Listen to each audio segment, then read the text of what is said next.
Good morning students.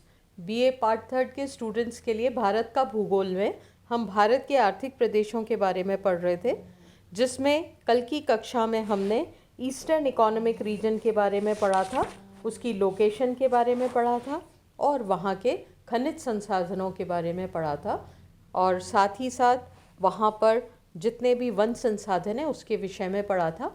और हमने ये देखा था कि ये क्षेत्र इस लिहाज से, इस दृष्टि से बहुत रिच है, और साथ ही साथ अगर पॉपुलेशन की बात करें तो ये क्षेत्र जो है ये अधिक घनत्व वाले रीजन्स में हम इसको गिन सकते हैं। आज हम बात करेंगे यहाँ की इंडस्ट्रियल एक्टिविटीज़ की, कि यहाँ पर औद्योगिक क्रियाएं किस प्रकार से यहाँ पर हमें दिखाई देती है। तो जैसा कि मैंने आपको पहले भी बताया था कि ये जो एरिया है ये भारत का सबसे पहले विकसित होने वाला इंडस्ट्रियल एरिया है, और यहाँ पे विरासत में ही उनको ये चीज़ें बहुत अच्छे से मिली है। चाहे हम प्री इंडिपेंडेंस बात करें तब भी ये क्षेत्र बहुत ही अच्छा एक इंडस्ट्रियल ग्रोथ के लिए इम्पोर्टेंट माने जाते थे। तो यहाँ पर क्या है कि रिसोर्सेज की दृष्टि से देखें तो यहाँ पे संपन्नता है, और उसका रिजल्ट क्या आता है कि यहाँ पे जो इंडस्ट्रियल सिनेरियो है, जो इनका औद्योगिक परिदृश्य है, वो अपने आप में ही बहुत सारी डाइवर्सिटीज़ भी है, क्योंकि बहुत तरह की इंडस्ट्रीज़ भी हैं। और अगर हम ओवरऑल उसकी रिचनेस की बात करें तो ये सारे उद्योग बहुत ही अच्छी अवस्था में हमें देखने को मिलते हैं। तो अगर हम इस क्षेत्र में, जैसे हमने खनिजों के बारे में पढ़ा, अगर हम इंडस्ट्रीज़ के बारे में देखें तो खनिज पे आधारित यहाँ पे जो इंडस्ट्रीज़ हैं उसमें iron and steel industry, cement industry, coal से रिलेटेड इंडस्ट्री, इसके अतिरिक्त चीनी मिट्टी के बर्तन बनाने का कारखाना, कांच का कारखाना और साथ ही साथ बहुत प्रकार की केमिकल इंडस्ट्री भी इस क्षेत्र में स्थित है। तो ये क्षेत्र जो है उसमें इनकी अच्छी संख्या होने की वजह से ये बड़ा रिच इंडस्ट्रियल सिनेरियो यहाँ पर देखने को मिलता है। फिर हम बात करेंगे कृषि पे आधारित उद्योगों की। तो आपको पता ही है कि कलकत्ता में जो सबसे इम्पॉर्टेंट यहाँ का एग्रीकल्चर प्रोडक्ट है, जो कमर्शियल क्रॉप है यहाँ की, वो है जूट। और इस जूट के बड़ी मात्रा में यहाँ पैदा होता है, तो जूट से रिलेटेड इंडस्ट्री भी यहाँ पर बड़ी मात्रा में आपको दिखाई देती है। इसके अतिरिक्त शुगर इंडस्ट्री है, और अगर हम गारमेंट इंडस्ट्री की बात करें वो भी यहाँ पे विकसित है। डेयरी उद्योग भी यहाँ पर विकसित है। तो ये भी उद्योग जो कि ओवरऑल एग्रीकल्चर पर डिपेंड है, उनकी संख्या भी यहाँ पर बड़ी मात्रा में पाई जाती है। फिर हम बात करेंगे फॉरेस्ट रिलेटेड इंडस्ट्रीज़ की। तो उसमें कागज़, फर्नीचर, स्पोर्ट्स गुड बनाने के भी बहुत यहाँ पर कारखाने हैं। इसके अलावा टॉय फैक्ट्रीज़ भी बहुत हैं। रेशम के कीड़े पालने का काम, जो मलबरी ट्रीज़ होते हैं उन पर रेशम के कीड़े पालने का काम भी यहाँ पे बड़ी मात्रा में होता है। रबर इंडस्ट्रीज़ भी यहाँ विकसित है, और इसके साथ साथ रंगाई और छपाई का काम भी यहाँ पर बड़ी मात्रा में होता है। और अगर एक और आपको मैं एक कपड़ों से रिलेटेड बात बताऊं कि पूरे इंडिया में जितना भी ब्राइडल कपड़े बनते हैं उसमें भी कलकत्ता का बहुत इम्पॉर्टेंट हाथ है। वहाँ पर बहुत बड़ी मात्रा में इस प्रकार के कपड़ों पर काम होता है। बहुत सारे लघु उद्योग वहाँ पर इस प्रकार के स्थापित हैं, और घर घर में आपको इस प्रकार का काम करते हुए लोग वहाँ पे मिल जाएंगे। आर्टिफिशियल ज्वेलरी की बात करें वो कलकत्ता में बड़ी मात्रा में बनती है। राखियों की बात करें वो कलकत्ता में बड़ी मात्रा में बनती है। तो एक तो पॉपुलेशन डेंसिटी बहुत ज़्यादा है, इसलिए इस प्रकार के छोटे उद्योग भी वहाँ पर बड़ी मात्रा में लगाए जाते हैं, और घर घर में इस प्रकार का काम हो रहा है। इसके अलावा जो हैवी मशीनरी उद्योग है वो भी, जैसे बड़े बड़े जो मशीनरीज बनती है उसके भी यहाँ पर कई बड़ी इंडस्ट्रीज़ हैं।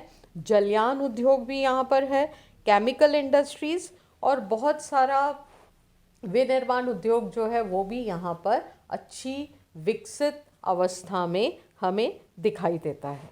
तो हम इन सब चीज़ों से हमें यह अनुमान लगता है कि ये भारत का वो इंडस्ट्रियल रीजन है जो कि बहुत विकसित अवस्था में है।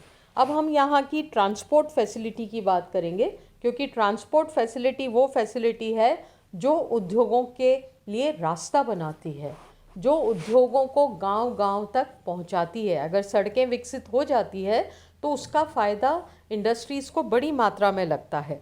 तो हम ये मानते हैं कि यहाँ पर एक अनुमान के अनुसार मैंने कहीं पढ़ा था, यहाँ पर लगभग 4.5 लाख किलोमीटर लंबी सड़कें अवेलेबल है, जो कि भारत की कुल सड़कों का लगभग 17% भाग यहाँ पर है। और अच्छा मतलब उनका अच्छा ये एक जाल बिछा हुआ है, नेटवर्क अच्छा है। और यहाँ से अगर हम नेशनल हाईवेज़ की बात करें तो नेशनल हाईवे नंबर 2 जो कि कलकत्ता, कानपुर, दिल्ली, अमृतसर और लाहौर, जिसको हमने पुराना नाम जिसका था ग्रैंड ट्रंक रोड, वो यहाँ से निकलती है। इसके अतिरिक्त कलकत्ता से चेन्नई जो नेशनल हाईवे नंबर 5 है, कलकत्ता से दिल्ली नेशनल हाईवे नंबर 7, वो यहाँ के प्रमुख हाईवेज़ हैं। और ट्रेन्स की बात करें तो अंग्रेज़ों के ज़माने से, जब ब्रिटिश राज था भारत में, तभी यहाँ पर जो ट्रेनों का एक जाल सा इस क्षेत्र में विकसित हो गया था। और भारत की जो सेकंड लाइन बनी थी, फर्स्ट लाइन नहीं सेकंड लाइन, फर्स्ट तो महाराष्ट्र में थी, सेकंड जो रेलवे लाइन थी वो 1954 में यहाँ पर कलकत्ता से रानीगंज 167 किलोमीटर्स पर डाली गई थी। और यहाँ पर जो अगर रेलवेज़ के जो प्रमुख केंद्र हैं वो कैलकाटा, रांची, भुवनेश्वर, खड़गपुर, पटना, हावड़ा, आसनसोल, भागलपुर, कटिहार और पुरी, जिसे कहते हैं ना जंक्शंस हैं, ये मेन यहाँ के जंक्शंस हैं। अब हम बात करते हैं एक और बहुत इम्पॉर्टेंट एस्पेक्ट की। अगर आप पिछले दिनों कलकत्ता गए हैं या कलकत्ता के बारे में आपने सुना है, तो एक बहुत इम्पॉर्टेंट वहाँ पर बात होने जा रही है। और उन्होंने जो हुगली नदी के नीचे पानी के अंदर एक टनल बनाई है जिसमें मेट्रो रेलवे की लाइन डाली गई है। शीघ्र ही, अभी उसके छोटे से पार्ट पे ट्रांसपोर्टेशन शुरू हुआ है, पर हमें उम्मीद है कि बहुत जल्दी उस पूरी लाइन का काम पूरा हो जाएगा। और ये भारत की एक मिसाल बन जाएगी कि उन्होंने, मतलब आप ये मानिए कि उस रेलवे लाइन के जो नीचे डाली है उसके ऊपर नदी बह रही है और उस नदी के नीचे उन्होंने इस प्रकार का एक रेल मार्ग बनाया है जहाँ पर मेट्रो रेल जहाँ से चलेगी। और ये एक बहुत इम्पॉर्टेंट एक माइलस्टोन होगा भारत रेलवे के लिए कि वो इस प्रकार का एक्सपेरिमेंट कलकत्ता में हुआ। और अगर ये एक्सपेरिमेंट सफल हो जाता है तो भारत में कई जगह इस प्रकार के प्रोजेक्ट्स के चलने की संभावना है। और इस क्षेत्र के विकास के लिए, यहाँ के लोगों की सहूलियत के लिए भी ये एक अपने आप में बहुत इम्पॉर्टेंट क्षेत्र है। फिर हम बात करेंगे जल परिवहन की। तो हमें पता है कि यहाँ पर, ये मैंने आपको पहले ही बताया कि बहुत सारे पोर्ट्स यहाँ पर अवेलेबल हैं, पर साथ ही साथ आंतरिक भी जो जल परिवहन है वो यहाँ पर बहुत विकसित अवस्था में आपको मिलेगा। यहाँ पर कुल परिवहन सुविधाओं का जो 23% लगभग वो भाग आंतरिक जल परिवहन का है। और यहाँ परिवहन के लायक जो भी पुल, नदियाँ, नहरों में गंगा, गंडक, महानदी, भागीरथी, मयूरा, दामोदर, ब्राह्मणी नदी जो है यहाँ पर, और इसके अतिरिक्त कुछ नहरें जो हैं उसमें त्रिवेणी नहर है, फरक्का बांध का क्षेत्र है, वहाँ पर भी इस प्रकार का आंतरिक जल प्रवाह देखने को मिलता है। समुद्री परिवहन की हम बात करते हैं तो यहाँ पे जो बंदरगाह हैं उसके बारे में मैं आपको पहले ही बता चुकी हूँ। मेन पोर्ट्स कौन से हैं? कैलकाटा, हल्दिया, चंद्रबली, पारादीप, पुरी और गोपालपुर। ये वो सेंटर्स हैं जो यहाँ के प्रमुख पोर्ट हैं और जहाँ पर अच्छी क्वांटिटी में यहाँ से चीज़ों का इंपोर्ट एक्सपोर्ट किया जाता है। तो बहुत इम्पॉर्टेंट है ये व्यापार की दृष्टि से।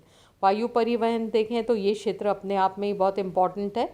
यहाँ पे कैलकाटा, पटना, भुवनेश्वर, रांची, गया, बिलासपुर और चुकुलिया जो प्रमुख यहाँ के हवाई अड्डे हैं। इसमें डोमेस्टिक के साथ साथ इंटरनेशनल फ़्लाइट्स भी कई हवाई अड्डों पर आती है।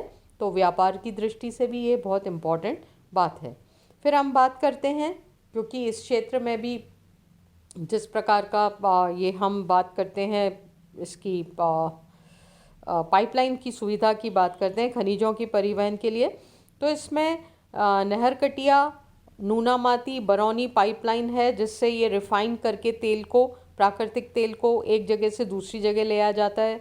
बरौनी और कानपुर के बीच में जो हल्दिया वाली पाइपलाइन है, इससे भी बड़ी मात्रा में इसका ट्रांसपोर्टेशन यहाँ से होता है। तो यहाँ पर ये सारी सुविधाएं अच्छी तरह से अच्छी मात्रा में अवेलेबल है, और इसका क्या रिज़ल्ट रहता है कि ये इंडस्ट्रियल रीजन जो है ये अपने आप में अति महत्वपूर्ण है और निरंतर विकासरत है। अब धीरे धीरे गवर्नमेंट की पॉलिसीज़ वगैरह पे भी इसका असर पड़ता है। हमने पिछले दिनों देखा कोल ब्लॉक आवंटन में भी बहुत सारी चीज़ें नई आई हैं, और धीरे धीरे ये भी माना जाता है कि यहाँ पे जो माफिया की समस्या थी वो भी उस तरह की समस्याएं हल हो रही हैं, और कई इस प्रकार की पॉजिटिव चीज़ें यहाँ पर आ रही हैं। तो उससे क्या उम्मीद लगती है कि आने वाले समय में ये जो क्षेत्र है ये और भी ज़्यादा विकसित अवस्था में हमारे सामने आएगा, और भारत को जितना भी रेवेन्यू मिलता है इंडस्ट्रीज से, उसमें अगर हम इस एरिया का शेयर देखें तो वो बहुत ही इम्पॉर्टेंट है। बहुत अच्छी मात्रा में रेवेन्यू यहाँ से जनरेट होता है, तो ये क्षेत्र भारत के आर्थिक विकास में भी बहुत योगदान देता है। साथ में यहाँ पे डेंसिटी ऑफ पॉपुलेशन काफ़ी है, तो यहाँ पर लोगों को अधिक से अधिक रोज़गार मिल रहा है, चाहे वो स्किल्ड लेबर हो, चाहे अनस्किल्ड लेबर हो, चाहे वो घरों में काम हो रहा हो, या जैसे मैंने आपको बताया था राखी उद्योग है या कपड़ों का उद्योग है, तो वो बहुत छोटे लेवल से लेकर बड़े लेवल तक के हर प्रकार की इंडस्ट्री, हर प्रकार का कारखाना आपको इस क्षेत्र में दिखाई देता है। तो हम ये मानते हैं कि ये जो रीजन है ये भारत के में पहले भी बहुत इम्पोर्टेंट था, और भविष्य के लिए भी हम इसकी बहुत हमें उम्मीदें हैं कि ये क्षेत्र जो है ये अच्छे एक इंडस्ट्रियल रीजन के रूप में यहाँ पर और विकसित होगा। आपको एक मैं मैप शेयर करूँगी, उस मैप में भी आप इन सभी इंडस्ट्रियल रीजन्स की लोकेशन के बारे में आप देख लीजिएगा, और जैसे जैसे हम किसी भी एरिया के बारे में पढ़ते हैं आपके लिए ये बहुत फ्रूटफुल रहेगा अगर आप साथ साथ मानचित्र का अध्ययन करें।